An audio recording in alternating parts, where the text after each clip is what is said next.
بہت سارے لوگ یہ پوچھتے ہیں کربلا کے بعد کیا ہوا کیا ہوا.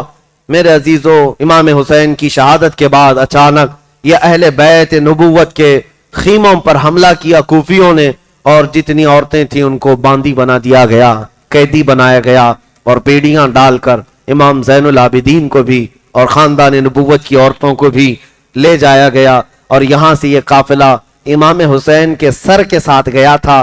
حسین اعظم کا سر نیزے میں ڈال کر کے یہ لوگ کوفہ لے کر کے آئے تھے ابن زیاد کے پاس، اور ابن زیاد امام علی مقام کے سر کے ساتھ بے عزتی بے حرمتی کرتا رہا.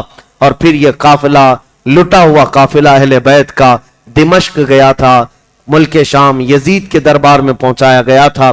وہاں تک یہ قافلہ کیسے گیا ہوگا، کتنا لمبا سفر کیا ہوگا.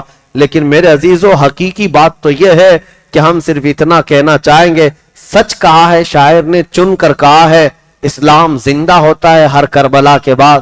ایک ہی واقعہ دل دہلا دیتا ہے. بیچ راستے میں ایک جگہ یہ قافلہ رکا تھا، ایک گرجا گھر تھا، ایک عیسائی پادری رہتا تھا، کنیسہ یعنی ان کا چرچ تھا. اس نے دیکھا، رات کو ٹھہرنے کا موقع دیا، پوچھا یہ کون لوگ ہیں، کس کے سر لے جا رہے ہو؟ کہا کہ حسین ابن علی جو باغی تھے ہمارے خلیفہ کے، مار دیا گیا، کاٹ دیا گیا، اور سر لے کر جا رہے ہیں. اس پادری نے دیکھا اور پھر چہرے کو دیکھنے کے لیے قریب آیا تو حیرت کی بات ہے، فدا ہو گیا. کہا یہ چہرہ مجھے ایک رات رکھنے کے لیے دے سکتے ہو؟ کہا ہرگز نہیں، یہ امانت ہے، ہم یزید کے دربار تک پہنچانے کے لیے امین ہے. نہیں دیا. لیکن ان لالچی کتوں کو کبھی بھی مال سے خریدا جا سکتا تھا. اس عیسائی پادری نے 12,000 درہم اس وقت جو چاندی کے سکے تھے تھیلی میں بھر کر لایا اور کہا یہ لے لو نذرانہ، ایک رات مجھے دے دو اور کل صبح پھر لے کر چلے جانا. انہوں نے کہا رات کو رکھنا ہی ہے. اس عیسائی پادری کے پاس انہوں نے یہ سر دے دیا. امام علی مقام کا سر لے کر وہ عیسائی پادری چرچ میں رہنے والا راہب ہے لایا. جتنی دھول گرد و غبار لگی ہوئی تھی سب کو چہرے کو صاف کیا، بالوں کو صاف کیا، کٹے ہوئے سر کو ایک تخت پر رکھا اور اس پر تھوڑی سی خوشبو لگایا. دیکھ کر کے وہ غم کے ساتھ بیٹھا، آنکھیں بھگوتا رہا. اس نے سوچا یہ کیسی قوم ہے جس رسول کا کلمہ پڑھتی ہے، اس رسول کے بیٹے کو کاٹ کر کے لائی ہے. اور اس کے بعد اس عیسائی نے سر کو وہاں رکھا تھا، اونگ آئی، سو گیا. لیکن قسمت جاگ گئی، میرے آقا تشریف لائے.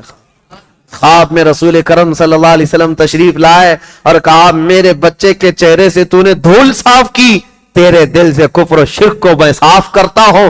پڑھ میرے ہاتھ پر کلمہ طیبہ لا الہ الا اللہ محمد الرسول اللہ. وہ عیسائی پادری میرے مصطفیٰ کے ہاتھ میں ہی کلمہ پڑھا. صبح اٹھا یا جیسی اس کی نیند کھلی دیکھا تو اس کی قسمت جاگ چکی ہے، ہر طرف خوشبو ہی خوشبو ہے. ایک تو حسین کا چہرہ دیکھا تھا اور خواب میں ان کے نانا کا بھی چہرہ دیکھ لیا.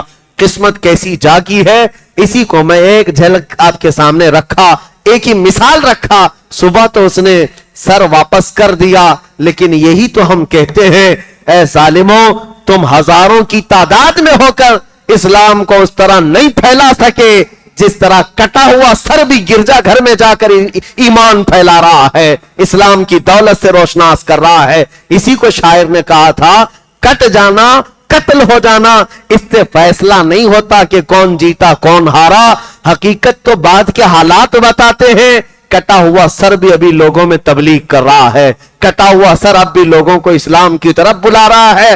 حقیقت میں یہی تو فتح ہے اور اسی کو آج ہم کربلا کے میدان میں جا کر دیکھتے ہیں.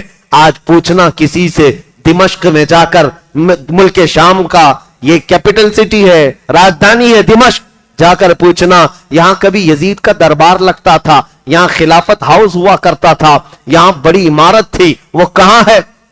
مجھے پتا ہے ہمارے ساتھیوں نے کہا کہ لوگ تمہیں پکڑ کر کے لے جائیں گے اور ایک ایسی جگہ کھڑا کر دیں گے جہاں پر یزید مر کر ختم ہوا، اس کی قبر محفوظ نہیں، لے جا کر کے تمہیں ایسی جگہ کھڑا کر دیں گے جہاں سڑن کی بدبو ایسی آتی ہے.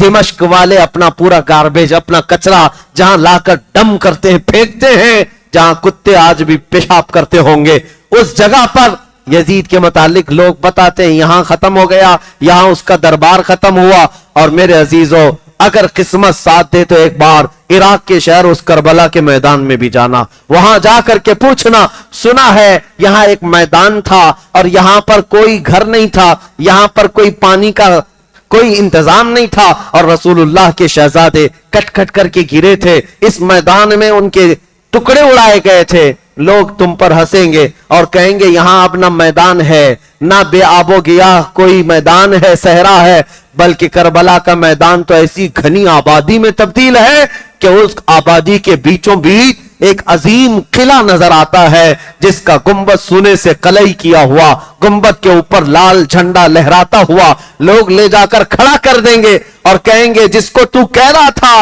ہزار ٹکڑوں میں بدل گئے, یہ اس شہنشاہ کا دربار ہے. یہاں لوگ آج بھی چٹیوں میں اپنی حاجتیں لکھ لکھ کر کے لاتے ہیں اور روضہ حسین پر ڈال کر جاتے ہیں. وہ چٹیوں کا انبار دیکھو تو چھت تک لگ جاتا ہے. پتہ یہ چلا یزید کے دربار شاہی میں آج کوئی اپنی حاجت لے کر نہیں جاتا, اور کٹے ہوئے سر کے پاس بھی قیامت تک لوگ اپنی حاجتیں لے کر جاتے ہیں. حسین میرے بچے بگڑ گئے, حسین میری اولاد نہیں ہوتی, حسین میرا بزنس نہیں چلتا, میرا کاروبار نہیں چلتا, حسین میرے فلاں بیمار ہے, ہر گھڑی اپنی حاجتیں لے کر جاتے ہیں. یہ مسئلہ یہ بات ثابت کر دیتا ہے آج تک اگر رعایا اپنی حاجتیں لے کر جا رہی ہیں تو کسی مردہ کے پاس نہیں, زندہ شہنشاہ اعظم کے پاس لے جا رہی ہیں. اسی لیے فتح کا نام ہمیشہ حسین کے نام سے جڑا ہوا ہے. سلام اس تربت حسین پر, مولا کریم آخری سانس تک ہمیں حسین اعظم کے غلاموں میں شمار فرمائے.